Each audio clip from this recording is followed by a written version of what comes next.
Happy Friday! It is just past 10 o'clock, Friday, September 26th. We are officially in week 4 of the season here in the Pats Interference Podcast, part of the silly, seductive, watch out, we'll get you, and scintillating CLNS Media Network. We're going to bring in Brian Barrett of the Off the Pike Podcast on the Ringer Podcast Network in just a second. We have no better guest with the numbers, the hard data on the show than Brian. But first, no six-pack today. We don't even have a 4-minute drill here in the back end of this episode today. There was a scheduling snafu. We will have Hunter Henry next week. And thankfully, I have a good relationship with Hunter. So when he agreed to come on yesterday, and then I had to explain, hey, that's not going to happen. I'm really sorry. He's still going to come on. So that should be a fun interview. Hunter's been on before.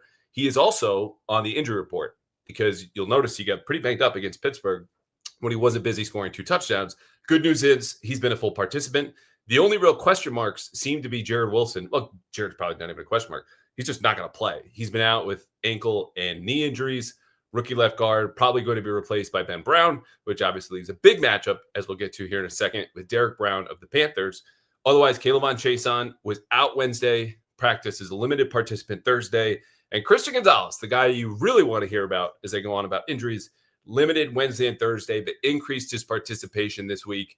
And all signs, according to him, Vrabel, any reporter that you talk to, is that he's going to play on Sunday. So finally, we get to put all of this, as Christian Gonzalez put it, narrative behind us and just get to football with the best player on the New England Patriots. Last thing, subscribe to the YouTube channel @_Andrew Callahan. Leave a review if you're at Apple or Spotify. The more you support us, the more cool stuff we can do, including our Mike Giardi Mondays. We bring you all the stats, all the play calling breakdowns, all the film nuggets, observations, things that you missed watching that game live. And I know we have a fair amount of sickos. We love the sickos who have already rewatched the game by the time we go live on Monday nights. That'll be 8 o'clock. You can tune in with YouTube. We'll be live on X. We'll be in a bunch of different places. So just find us, come hang out, and then we'll answer your questions at the very end. Okay, it is time for me to ask a couple of questions myself to our guy, Brian Barrett. Was on just a month ago. Always making time for us, pal. How are you doing? I'm doing well, Callahan. I'm ready for this game on Sunday. I'm hoping there's not 5 turnovers because I'm predicting that the Patriots are going to go under 5 turnovers in this game. I feel pretty good about that. I'm a little nervous getting ready to watch the Red Sox tonight, of course, to see if they clinch. But I'm excited for Sunday. I will say this about the Patriots this year. Despite 2 really aggravating losses, at least they're interesting, guys. They haven't been interesting in a while, right? It's just been poor performance after poor performance. At least there is interest. At least it's interesting, and at least we have reasons to be mad about what's transpired on the field. Yeah, I'm with you. And that's something we were saying all across the summer. And I remember 2 weeks ago when, they start 0-1 because what else do they do? And everyone's like, oh, my God, it's over. Things are terrible. And I'm like, I think most of the people who are being unreasonable understand they're being unreasonable. But we waited 8+ months and another offseason and turmoil and free agents and the draft and all this hope and things are building up. And now you want to punt now? People haven't, but it's just to say that, look, even when it's painful, and it has been, I gave Mike Vrabel a D+ shot out of my mouth when asked to grade his performance as coach the first 3 weeks because they can't tackle, they take penalties, they turn the ball over, and their special teams stink. I was like, maybe that was harsh. No, it wasn't. But you know what? Even their mistakes, the turnovers, fumbles at the goal line are interesting. So to your point, you're right, as usual. That's why we have you back on today. I just went through a little bit of the week that was, and I know you and I were talking off air about Christian Gonzalez. What was the most interesting thing to you, though, this week before we get to a full Pats Panthers preview?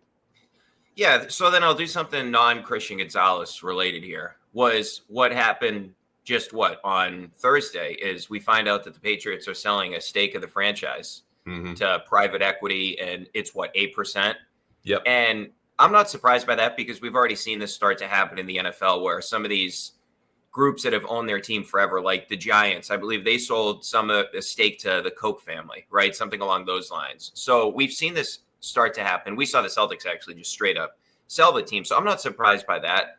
What I was sort of surprised by was the reaction here locally of, hey, why didn't you just sell a share of the team to Tom Brady? I just found that so funny because remember the whole thing with Brady when originally he wasn't going to get that piece of the Raiders, or at least the league was pushing back and the other owners were pushing back because he was going to put in such a small amount of money, not for normal people, but for people that were buying into a franchise, right? I think he ends up getting 5%. I think it was something in like the $300 million range that they ended up paying the Raiders for that. But the thing that sort of surprised me about the reaction is, okay, well, Kraft is going to make a good business deal for him and his son. But the other component to this is, can you imagine like Robert Kraft, who wants so much attention? I mean, we've all seen the Apple documentary. I feel like Jonathan Kraft now wants a ton of attention. Mark Davis, he's not his father, right? Like Al Davis was a flamboyant owner. He was out there. He wanted the attention. He's a big time personality. And you don't have that same situation when you look at a situation where Robert Kraft actually wants the attention, right? This is the guy that's been fighting to get into the Hall of Fame with the whole back and forth and some of the quotes that he's given about Jerry Jones.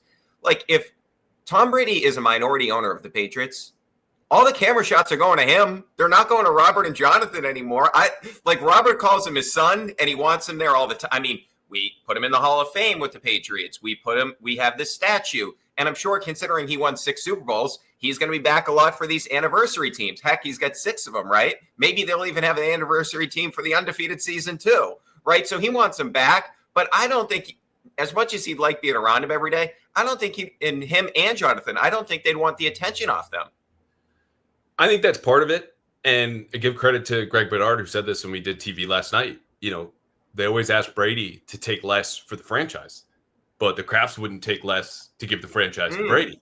Meaning Brady got such a deal with Vegas. Like you remember the first inklings of him wanting to be an owner were years ago.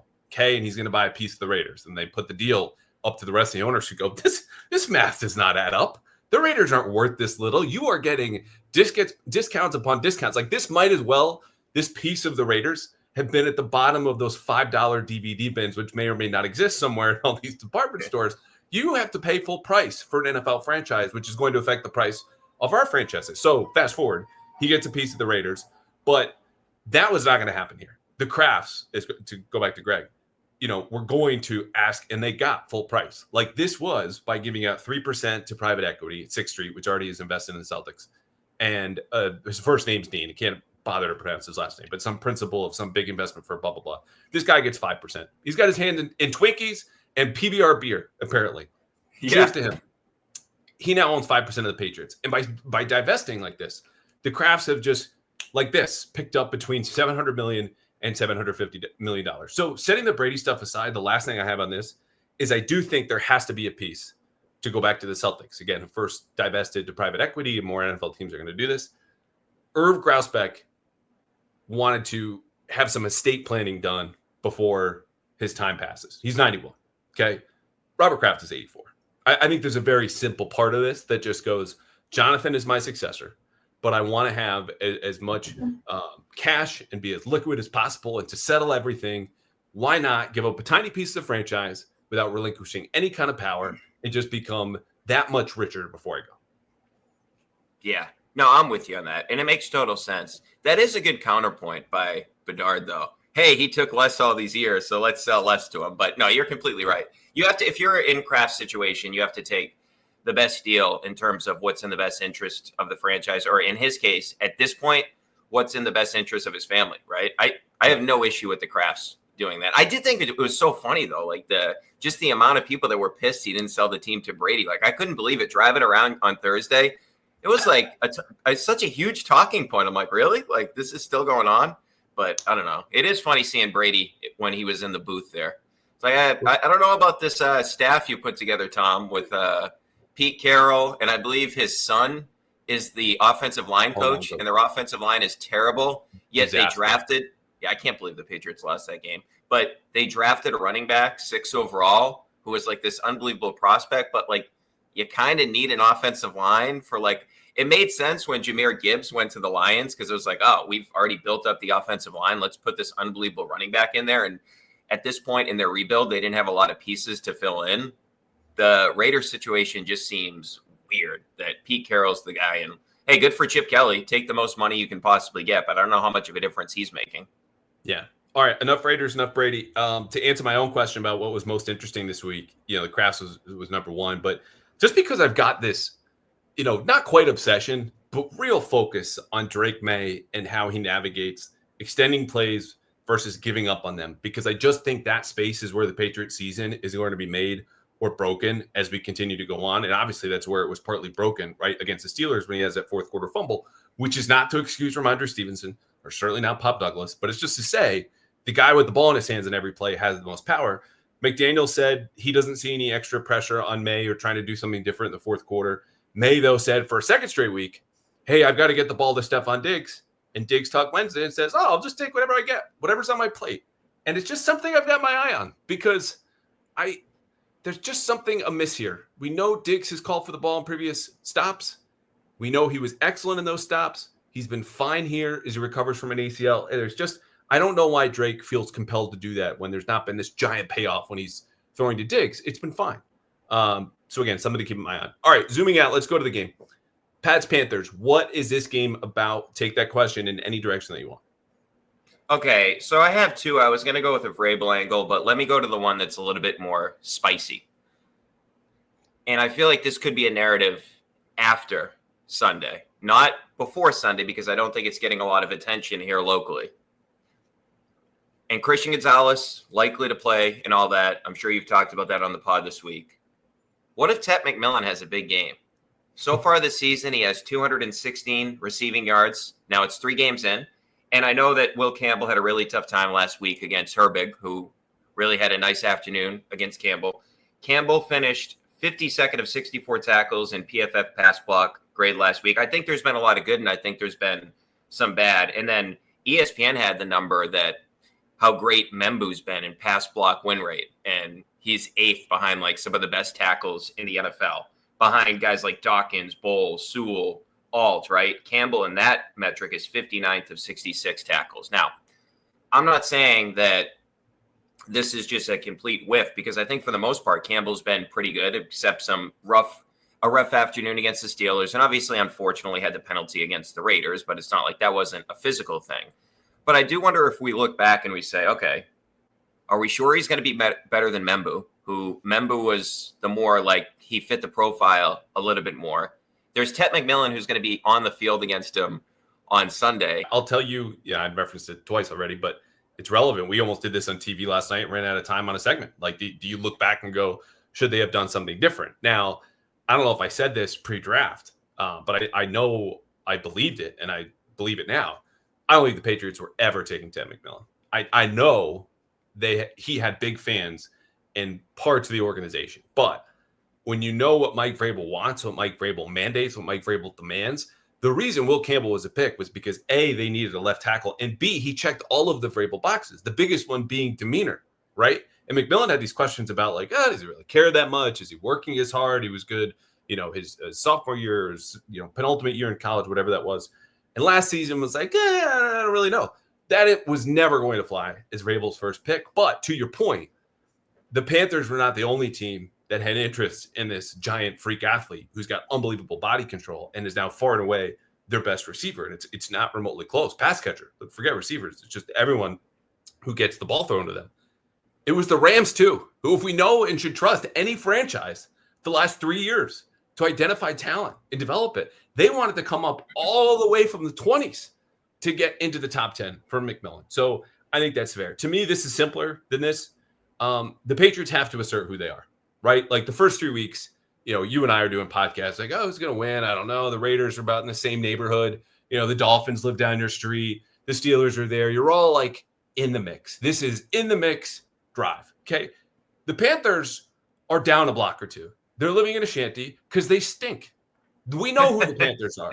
We don't know who the Patriots are. They're 1-2. They fumble a lot, but are those growing pains, or is this a permanent feature of an offense that is just going to have to deal with this all season? They can't tackle. Is that something that Vrabel's going to be able to tighten the screws over time with his coaching staff? Or is this also a feature of a team that just fundamentally isn't very good? We will find out on Sunday a little bit more. This is the most telling game on their season because Carolina is not good. Their offense is terrible. Their defense is fine. Their special teams are good. You need to be able to win this game by a touchdown at least if you want to be the team you believe yourself capable of, because you can't point to any game, not even Miami, right, to say that's who we are. That's what we can build on. It's just been a roller coaster, and I think that's what it is. Anything more on that? Because I got some Carolina stats, and we'll get into the offense versus defense matchup. Yeah, I just have a random question about that because you bring up Vrabel, and obviously it's been underwhelming. They're 27th in penalties per game, averaging 9 per game. And here's my question to you about that because I can't figure this out. Vrabel doesn't seem to be upset about that. And he even referenced, like, in the data, it proves out that it's not that big of a deal. Do you know what he's talking about there? Like, is there actual data out there that says, like, hey, getting penalties isn't that bad for you? Because it also, like, it's not just the fact that it's the amount of penalties. It's, hey, guys, how many full starts are you going to get on the season, right? It's those ones that act like I can understand a pass interference. Although, like, obviously the Austin one last week was a killer at the goal line where you're about to force a 4th and goal from the 2, I believe it would have been. So, like, obviously that is just a killer in situational penalty. But the ones that are just sloppy, those are the ones that I would think that would really aggravate Vrabel. So he's right that the correlation between teams that commit a lot of penalties, and those that lose the most in the NFL is not particularly strong. And the clearest example of this is the Seahawks a number of years ago, where they were committing defensive penalties and holding and pass interference all the time because their philosophy was just like, we're going to F you up and the refs can't call it every time. And so good luck. And they had the talent. Like, granted, that's a very good team that had a wider margin for error. I would argue there's a middle ground to be struck here between, as he called himself on the radio jokingly, I used to be a penalty Nazi. And then I did a deep dive, which means, Stretch probably did the deep dive and found out, like, hey, penalties matter, but they're not worth the time and energy we're spending on them. So let's focus on the things that'll help us overcome them. Explosive plays, protecting the ball better, whatever it might be, things that matter more. And so, when I do my show on Mondays, we go down the same 5 factors, which shout out Bill Connolly, who's at ESPN, longtime college football analytics writer. You would freaking love. Do you know Bill Connolly? No. Okay, you got to hook me up with him so I get him on my pod. You got to read him.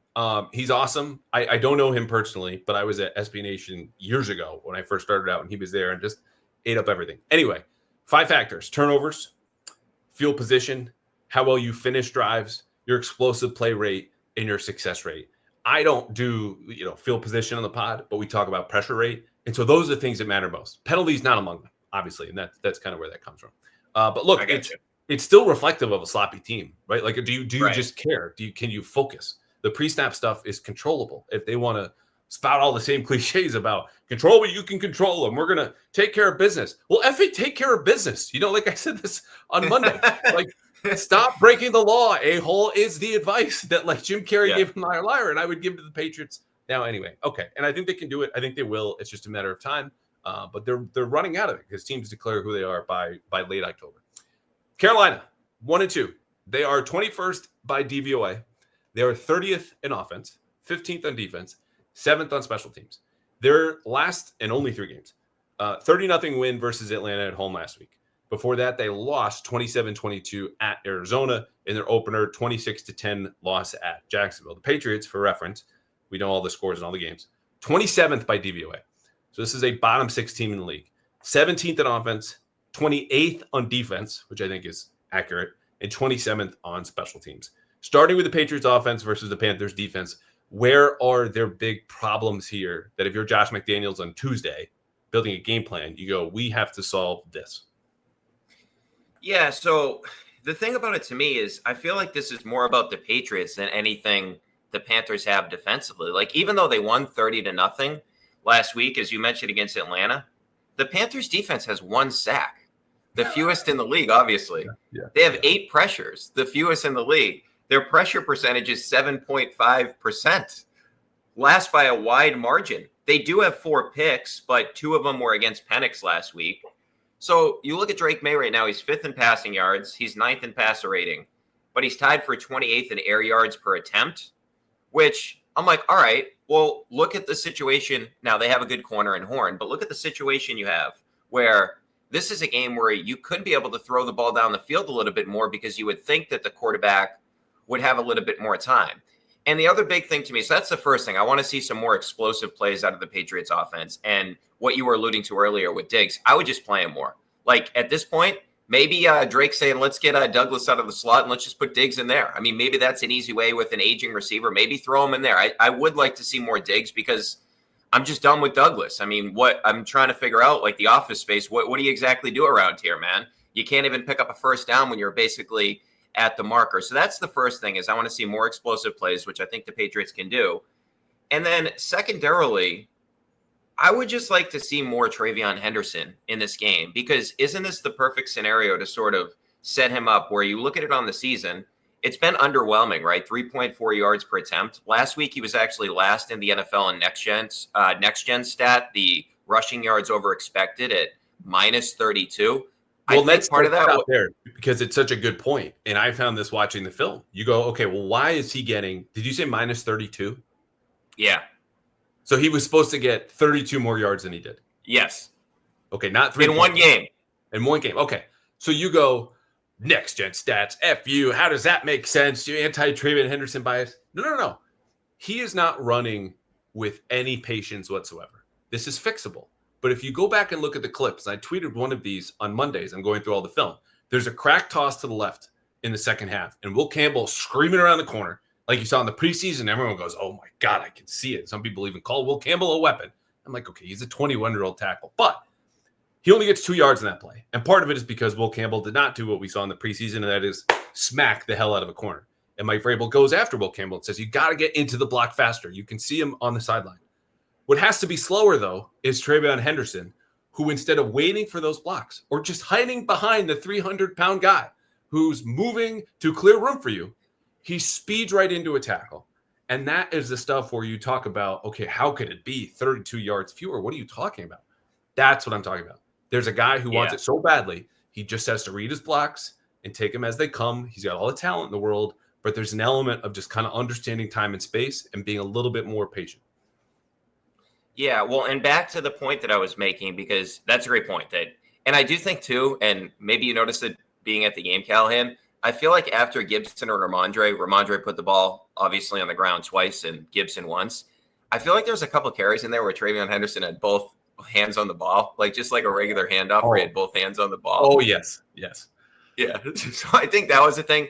But to your point, like, okay, so you look at this team last week, the Falcons still ran for 131 yards on 23 carries against them. That's 5.7 yards per attempt. Carolina's 30th in yards per carry. They're 24th in rush EPA, and they're 25th in rushing yards. So if there is an opportunity, because I look at it, you should beat the Panthers on talent, which is it's very rare that we're going to say that about the Patriots this season. But my whole idea of explosive plays for Drake Maye in the passing game, can we get Travion Henderson going? Because it felt like prior to the season, with what we saw in the preseason and what you, of course, saw every day at training camp, like, hey, man, this could be a really explosive player for the Patriots. And I know they're concerned about the pass blocking because that's been an issue for him despite like this huge reputation coming out of Ohio State. So I know that's part of it. But because Ramondre and Gibson put the ball on the deck, I think it's justified to give him more carries. And I think this is the perfect opportunity to sort of get him going. And the one other element to this, the explosive stuff. And then I thought you made a good point the other day on Twitter where you were talking about in your film breakdown where early on in the game, it looked like some of the Shanahan-McVay stuff that McDaniels was running. And then it resorted back to like the traditional Josh McDaniels offense. And I do wonder, like, I know you were making this point, if it is more about the personnel, but it does feel like early on in this game, McDaniels has some nice scripted stuff. And then it's like, oh yeah, this is the McDaniels offense we've been used to. So it feels like he's almost like with the new things that he picked up in his year off, it's almost like he's uncomfortable to go back to that after he has like the scripted stuff going. So my read on this is different. And I was hesitant. I'm not hesitant, but I acknowledge that this is not typically a place that I arrive after 2 games or 3 games, because like you, I'm going, oh, sample size, let's wait. Let's see it develop. This sounds more like a storyline than something substantive. And what that thing was is that Mike Vrabel, I believe, has a lot of influence on how this offense looks. And what he wants is what the offense he ran in Tennessee, which is what Arthur Smith ran and Matt LaFleur. And you see the under center stuff, which doubled against Miami. And granted, this is now almost 2 weeks ago. They doubled their play action rate. They ran more outside zone. So all the Shanahan staples, they're doubled their pre-snap motion. I think there's an element of Mike say, hey, you call the plays, but you're going to work from the menu that I give you. And then when that doesn't work, he has to pivot. And so the change that I referenced there, where you're starting with some Shanahan elements and you go to the McDaniel stuff, was about pressure. And you bring up such a good point, because 1 sack, we cannot say that enough on this podcast. 1 sack for the Panthers through 3 games. And you won 30-0. Like, how do you not have more sacks when you win 30-0?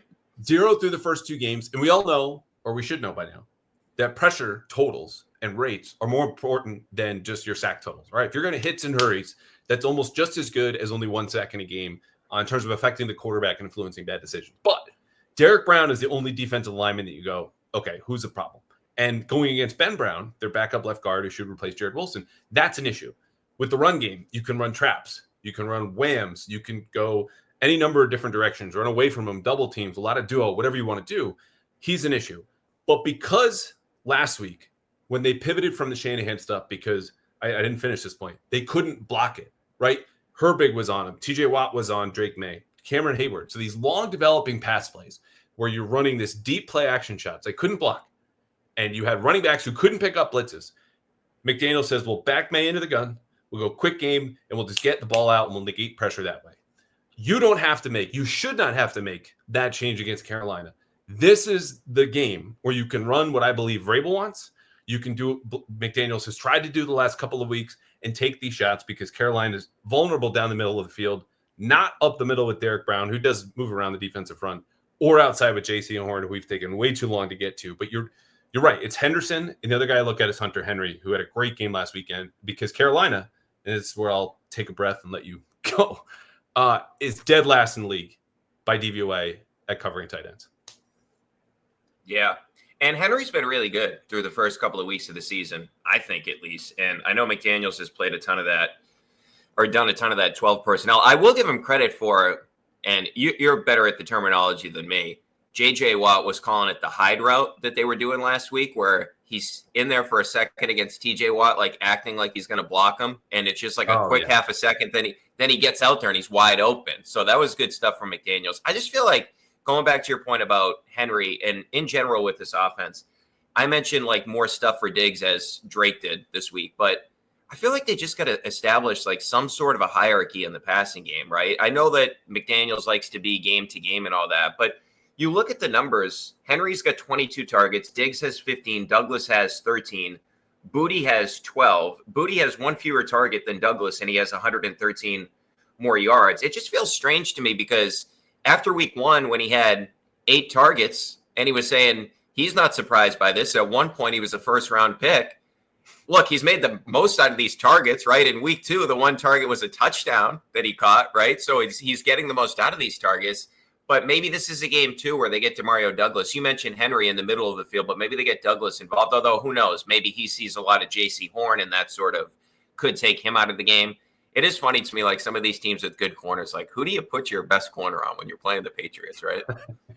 Yeah, this was the case. You might have even been on this show. Like I remember years ago, I mean, maybe I said this to you last time, like when Simmons hired you right before he did, some EI show on a Saturday. It was like you, Fitzy, Kyrie Thompson, who's not in media anymore, talking about why it's a good thing the Patriots don't have a number 1 receiver. And it's like this is a good segment. Number 2. Oh, you guys are so wrong. Like you'd rather have good players.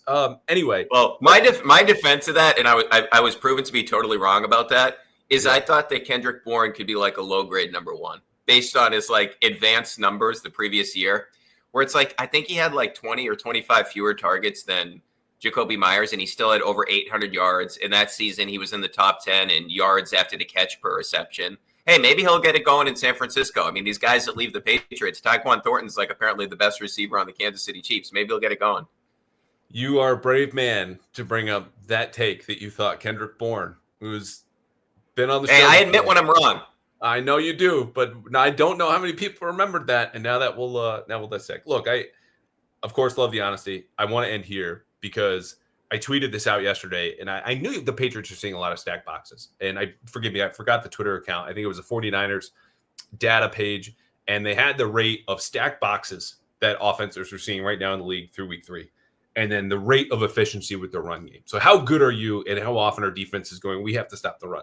The Patriots were all the way in the bottom right. So on the x-axis was how often you're seeing stack boxes. On average, they have 7 guys in the box when they go to line up. And they were the least efficient. They are the least efficient running game by EPA. Part of that has been torpedoed by the fact that the running backs just can't hold on to the ball. Okay, that will sink your EPA, your everything like this.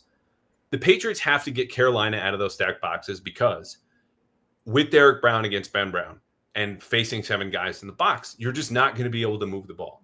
That will set up those play action shots, which is to say The battleground that should swing this war of a game on Sunday, I think, is the middle of the field, which means Hunter Henry. It means play action. It means how long you can win there, because you're not going to win outside with J.C. Horn. And I'm so curious to see how McDaniels gets them out of that, which normally requires taking deep shots. But if you hit enough on play action early, they just might go, hey, we got to play out of a too high structure and hope that maybe we can control the ground game with a lighter box, because it's just kind of suffocated their offense. They need to be able to get teams out of the same game plan they're seeing every single week. And that means winning the middle of the field where teams are already crowding to stop the run, but also to get a hold of your slot guys. You need to open that up a little bit, and that opens really the whole offense. Yeah, it is funny, too, that you mentioned the 8-man box thing, because after you tweeted that, I was just looking at it from like an individual player perspective. And the two guys at the top of the list are the Seattle guys. And we saw it actually in the game on Thursday night. They actually started throwing to their running backs. So I wonder if that was a point of emphasis for Seattle in that game. And then you look who's next on the list.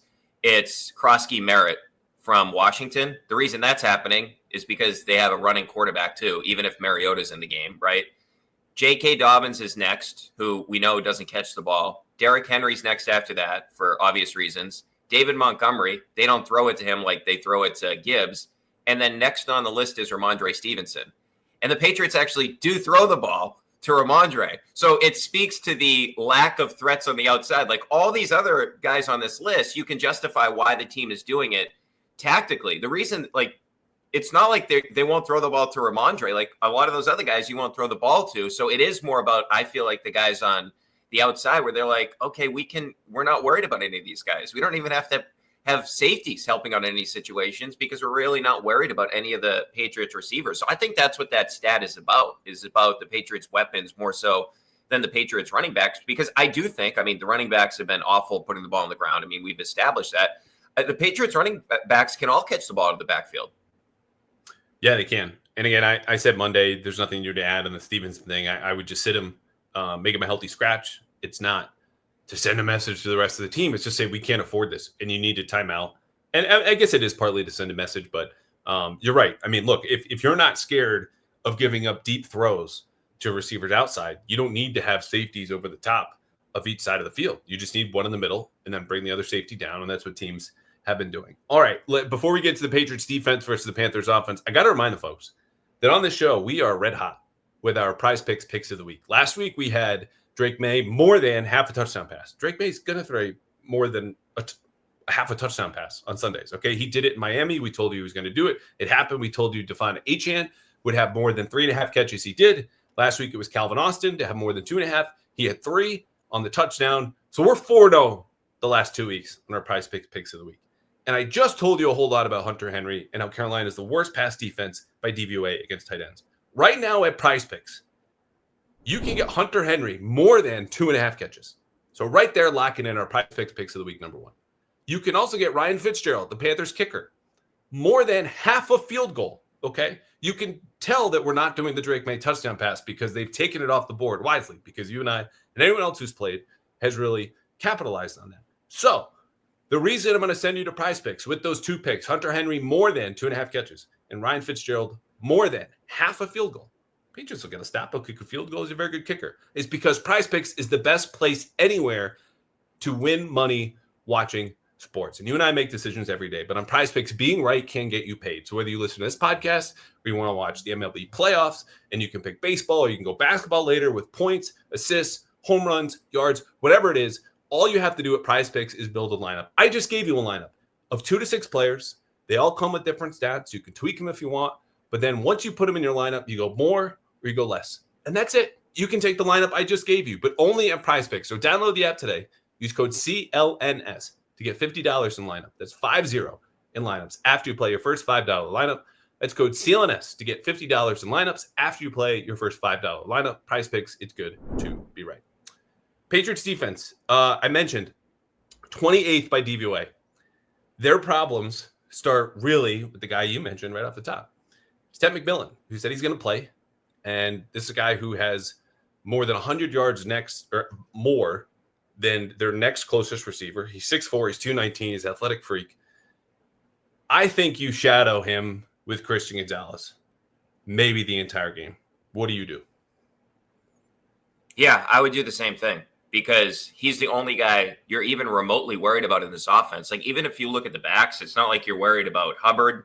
So, and the quarterback has not been particularly good either. I mean, we can get to that, but to me, if Christian Gonzalez is going to play like 100% of the snaps like you hope, then yeah, I would do the same thing. If you're bringing it back, I got to imagine that's why they were waiting so long, is they didn't want him on a pitch count. And I would say I'm not a doctor, but it probably would have been tough to bring him back even if he was ready 2 weeks ago against Miami. Like, coming back from a hamstring injury, you got to be real hydrated for that matchup. So that we're chasing around Tyreek Hill and Waddle. So I would do that. The other big thing that I would say, Callahan, in this game, before you just look at the ineptitude of the Panthers offense, can you just be ready for the start of the game?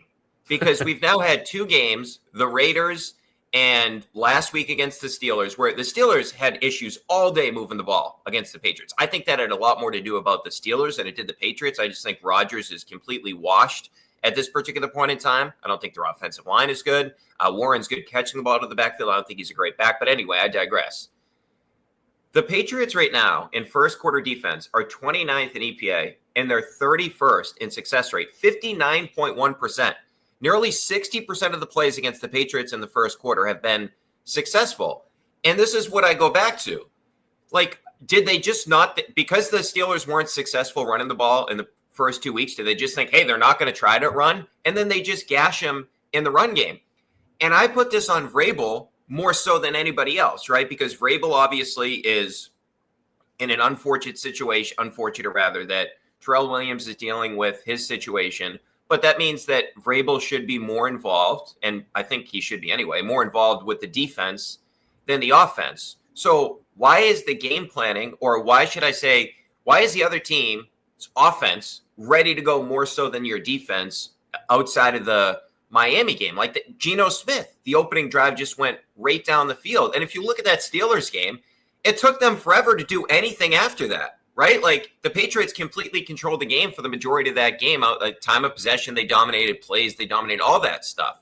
So I would just like them to be ready to play. Like, is that too much to ask for?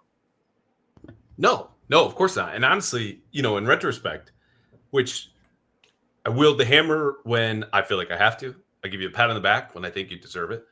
But the game plans have not been good. And you could go to the results like you just did and rattle off all those stats. Your bottom 5 by success rate and EPA in the first quarter. You can't stop a nosebleed. The Raiders was a different issue than what we saw against Pittsburgh, because it was just, as it's been put multiple times, emotional blitzing, right? That 3rd and 11, dropping your 2 best pass rushers and saying, okay, go in coverage. Like, just don't do it. We don't need to talk about that play anymore. I've talked about it a lot. But the issue with Pittsburgh was they're starting out in 2 high shells, and maybe they believed they could stop the run with the light box. But Pittsburgh, you had to figure, knowing that Vrabel had Arthur Smith on his staff before, was going to try what any offensive coordinator would do, which is a lot of space plays. Let's get the ball to this receiver in space. Okay, let's get it to Calvin Austin. We're going to force you to tackle because through 2 weeks you've shown you stink at it. They did that for the first time with a bubble to DK Metcalf, who we know had one of the worst 3-cone times at the combine. He's not quick. You want him going side to side. But what happened was he caught the ball, had 2 blockers in front of him, and there was only 1 Patriot on that side because they were playing this 2 high shell. And I think this is a simple game plan where you need to force Bryce Young to beat you, throwing other places and to other people than Tet McMillan. And so I think when you play more single high, which was the adjustment they made against Pittsburgh, and that loaded the box and it brought more players over the middle of the field where they wanted to control, and they did, do that with Bryce Young.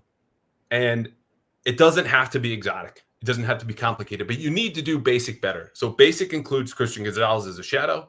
It includes not outthinking yourselves and outsmarting yourselves to give low-hanging fruit to the opponent, because they'll take it, and make sure Bryce Young stays in the pocket. But I don't know. It sounds simple. The other part about this is the Panthers have a backup center and right guard. So are you looking at this and saying, okay, Milton Williams, Christian Barmore go nuts? Or do you want to maybe put a little bit more pressure on, because as we just detailed, outside of McMillan, the Patriots should be able to man up whomever the Panthers have and blitz. Yeah. Well, and Bryce Young just stinks, right? His passer rating's 30th. The Panthers offense is terrible in general, but I don't think you should have to heat them up. You just mentioned the backups in there. The Panthers are 24th in pass block win rate. And I feel like Milton Williams and Christian Barmore should just be able to dominate this game. Milton Williams is number 1 in ESPN's pass block or pass rush win rate. among all defensive linemen. Like, I think Milton Williams is awesome. And I think the Patriots defense, for the most part, and I think some of it, to your point, has been game planning and in-game decisions by the coaching staff that they've made. I think that has hurt them at times. I also think clearly having Alex Austin at times being your number 2 corner, or Marcus Jones, that's been a big thing. So now Carlton Davis can take on the number 2 guy, which I think is big. For the most part, I know Davis gave up the touchdown to Metcalf. I thought he had a nice play in the opening game where I think he was on Bowers when he tipped that ball up for the interception. So I think as a number 2 corner, I'm very happy with Carlton Davis and get Christian Gonzalez back at the number 1. But this is a game that, from a talent perspective, the Patriots defense should dominate this game. So I don't really think you have to heat Bryce Young up. Like, I think the Patriots should just be able to play him straight up. And I know that sounds boring to say, but I think your guys up front are better than the Panthers offensive line. And I think you could really just aggravate this quarterback to begin with, because if Ted McMillan doesn't get open, who's getting open for the Panthers? They should be able to do this themselves. Like, they don't really need to be exotic with their looks against Bryce Young. I mean, I guess because Bryce Young's been so bad, you can try to confuse him, but if the Panthers are moving the ball successfully on the Patriots, you're in major trouble. You are. And look, we can talk about Ted McMillan. We have a lot already, but we might as well mention some of the other guys that they have. And I just wanted to pull up the exact numbers. So when I tell you, Jatavion Sanders, an old friend, Hunter Renfrow, once projected by everyone to be future Patriot, White Sockeye out of Clemson, didn't happen. And Chuba Hubbard are their next 3 leading receivers. That's true. None of them have more than 92 yards. And Jatavion Sanders, their tight end, who has 11 catches, tied for second most on the team. Again, everything is behind McMillan. Didn't practice Wednesday, didn't practice Thursday. Don't think he's going to play. Same goes for Xavier Legette, who has been a disaster for them, and a guy that came back into the first round of draft a couple of years ago. So they're hurt. They're not that talented. I think Bryce Young's better just a little bit than those numbers indicate, because of game script and just, again, the things around him. You're losing 2 interior linemen for a guy who's short and needs those interior linemen to be better than most quarterbacks do. But it really is that simple. Play basic coverage, a lot of man. Give me some more cover 3, control the middle of the field, load the box. And Chuba Hubbard, who was limited Thursday, I would assume he's going to play, but he's clearly got a new injury. He was fine on Wednesday. His success rate's 51% on the ground. And he's got 168 yards, no touchdowns, but he's good enough to kind of tough out some good yards. Don't let him do that. Tackle on first contact, play good, basic, fundamental defense. And I don't see a way that the Patriots lose, even if this has to be a gross slugfest, because the Panthers defense plays better than we've given them credit for. And it's like 13-6 or 13-10. That's fine. Just do your part to hold them to 6 or 10 or at most 13. That's how I think this game should go. Yeah. And I would say one other component, and this isn't just offense or defense, just look like the better coaching staff. All right, we thought this is this huge upgrade getting Mike Vrabel. Has there been moments where we thought the team looked better? Yeah, sure. But for the most part, it's been underwhelming what we've seen from Mike Vrabel through the first couple of weeks, even going back to week 1. And hopefully you're not in this situation. You're down 10 and you're punting with 4:53 left. I get it's a 4th and 10, but why would you be doing that in that situation? The thing I alluded to earlier with the defense, be ready to start these games, unlike what's been going on. Don't have all these careless penalties, because right now, like, your team, the appearance would be, if we just took away the name Mike Vrabel, your team is poorly coached. Like, if his name was not Mike Vrabel, we'd be saying this is a poorly coached football team right now. And I guess some people certainly are, but I don't know. Was this like an issue in Tennessee? Like, this team, the operation should be more buttoned up, because right now there's too much sloppiness. Because the thing is this, like, clearly from a talent perspective, the Patriots are significantly better than they were a year ago. I think the quarterback has been, like, he's got the unbelievable plays, and then he's got the 2 or 3 a game where you're like, how could you be so good and then make this poor decision? Like, dude, it's 14-14, right? You're driving, you're on the 33. Don't do that. Don't do that. Don't try to extend the play, right? So there's those things, but he has so many highlight plays. I mean, the Ramondre pass in week 2 was incredible. Some of these runs where it's like, you see Rodgers can't run away from linemen anymore. You see Drake May just like casually pick up 16 yards on a rushing play where nothing's there, where he rolls out on these boots. But it's just the sloppiness, I think, has been the most surprising part of the season to me, has been the sloppy play from the team, because I think that's the one thing we thought would definitely improve under Vrabel, that this would look like a more professional outfit than it did under Gerard Mayo. And shockingly, that has not been the case. And the issue for Gerard Mayo, of course, and this is the last we'll speak of last season, was that the team was at its best at the start, and it got worse throughout the year. So we have every reason to be upset, and fans especially. I mean, look, I'm going to show up and do my job regardless of how sloppy the team is. You can tell because I've done that the last 2 years, 3. But my point is, I believe they will get better. I believe that starts on Sunday. This is not to absolve or forgive anything that's happened the last 3 weeks, because you use the exact right word: sloppy. Penalties, missed tackles, bad turnovers, iffy special teams. Those are all hallmarks of bad football teams. Okay. The Patriots are 1-2 against teams that are about just as good as they are. Coin flip games. This is not a big issue, but you just look at them and go, you should have had one more. Whether it's the Raiders or Steelers, take your pick. You definitely should have Carolina. There is a path for the Panthers to win this. It would have to be a defensive game, and you scheme up a couple of scores offensively. I just don't think it's going to happen. So my game pick here, in a game that I think everyone's going to feel begrudgingly a little bit better about before they go to Buffalo, and then we're going to have a heck of a week next week. 20-10 Patriots. I think they get out to an early lead, and then water kind of finds its level with the offense versus Carolina defense matchup. And Derek Brown's just a problem, and J.C. Horn's a problem, and they kind of reassert control of the game. But the Panthers' offense is not enough to scare me whatsoever. Again, I think this is 20-10 Pats. I have it 27-13, so obviously covering that 5.5. I think Bryce Young will throw you one, so you get like good field position or maybe even a pick six at one situation where it's like 20-13 midway through the third quarter, and the Patriots end up running away with the game late. But they're just so much more talented. I will give you this, just outside just like the game pick. You want a same game parlay for this one? I need to get back. I will take one off the air. That's okay.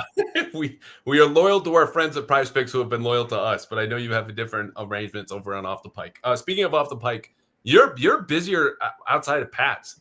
Red Sox might clinch wild card spot today. I hope they do. I'll be in attendance. Celtics are not that far away. What else you got coming down the pike, so to speak?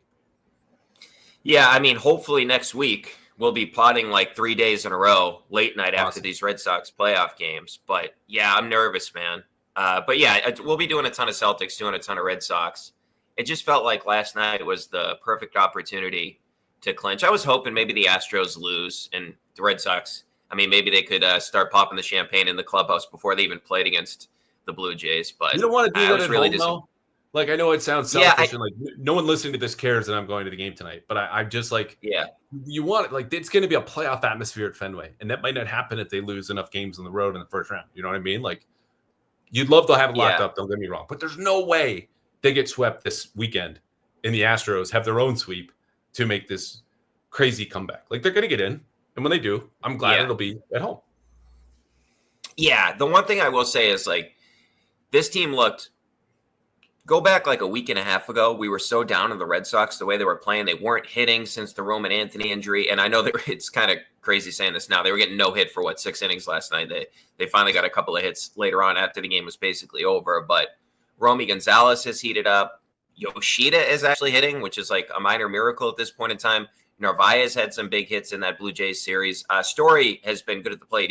He's in a defensive slump, if there is such a thing. 7 errors in a month. But the most disappointing thing to me to come out of Toronto was Giolito was horrible. He walked 4 guys. And Bayo, I felt like that was the biggest start of his career on Thursday night. And he goes out there and I'm like, oh yeah, he's working through these things. He gives you 5 scoreless, and then he comes out for the 5th inning and he has no command, right? Like he walked 3 guys in the game and he hit 2, including the 9-hitter. And he refuses to throw his changeup anymore, which we've said for like years is his best pitch. So I just okay, let's say they win one of these games. I hope for your sake it's tonight because you're going to be there. That'll be fun. I'll have it on Apple TV, which I'll find out every pitch, what the probability of the guy to get on base is. But anyway. Can I stop you there for a second? Because this is all good Red Sox content. But I just tweeted this out the other day, furious at the gym, because all of the win probability stuff has taken over everything we consume about sports. And my particular tweet, which I sent a screenshot of the TV I was watching at the gym, was about college football. The Apple TV is the worst offender when it comes to this. In the corner, you're saying changing win probabilities. This is as if You are reading a murder mystery at home. And as you turn to every single page, it's telling you the likelihood that your favorite character is going to die at the end. Get out of my way. Get out of my life. I don't want to see any more percentages about what might happen, what could happen. You know what I know? Yes, things could happen. That's why I'm watching to find out. I don't need you to tell me the stakes of every single game as it relates to the playoffs or every single pitch as it relates to the at-bat. I understand what's happening because I've watched baseball before. I've watched college football before. I've read a murder mystery before. I don't need all of these chances of every little thing in real time. I know where this is going to go one way or another. Leave me be. Yeah, I'm with you, man. I don't know how I have no idea how they calculate it after every pitch. It's brutal. No, I totally justified. I was watching, I forget who they were. Was the Yankees? I was watching that game with my dad, and my dad couldn't stand it either. It's like, what does this even mean? What does this mean? Reach base probability? Is that on base percentage? I'm like, no, this is something different. But just the one other thing is like, if they get in, I would just like to feel confident about the game 2 starter. And it felt like for a large chunk of the season, we felt good about 3 of the Red Sox starters. And at this point, I only feel good about Crochet. Like right now, I think their second best starting pitcher is Early, who's had 3 career starts at the major league level. And the team was so desperate last week that they pitched the kid on 4 days rest. He hasn't done that since April in the minor leagues. Like that's how desperate the team had been from a pitching perspective. But you know what? Like I said that at the top of this pod about the Patriots, at least they're interesting. At least you're going to, like, at least this team, we're talking about them this late in September. I mean, it hasn't happened since 2021. I wish we had Roman Anthony to talk about, but hey, at least unless something crazy happens, we're going to get playoff baseball. Amen. And I had no idea this podcast would end up in this place, like just win probabilities and watching games with your dad and me ranting about murder mystery novels, which, it's just to say, I think you're right. No one has complained or been more anti-Devers than me. Rage wrote a column about it. But it's time for complaining when your favorite team is in the playoffs or is about to be in the playoffs is over. It's time to celebrate. It's time to appreciate what that is. I don't think this has to be explained to any Patriots fan. You'd certainly be frustrated. This is a season of hope, and maybe they make the wild card, maybe they don't. Do they take a run? Do they win finally a big game or 2 in the regular season? Yeah, I think so. And right now it's frustrating, but as far as baseball goes, just got to appreciate it, man. Like we find out now as fans of the post glory days of 2000 to 2018, 19, what it's like when you're not hoisting a trophy every other year. Granted, the Celtics did last year, so I don't know. Anyway, he's Brian Barrett. You can listen to him on the Pats, the Sox, the Celtics, and Bruins. Get in there. Off the Pike podcast. No podcast better with the numbers and the raw data to tell you what's happening, even though you might not know it. Or even when you do, you get that little percentage there in the quarter you can just ignore. Thank you as always, man, for hopping on. Can't wait to have you on again. Thanks, Callahan.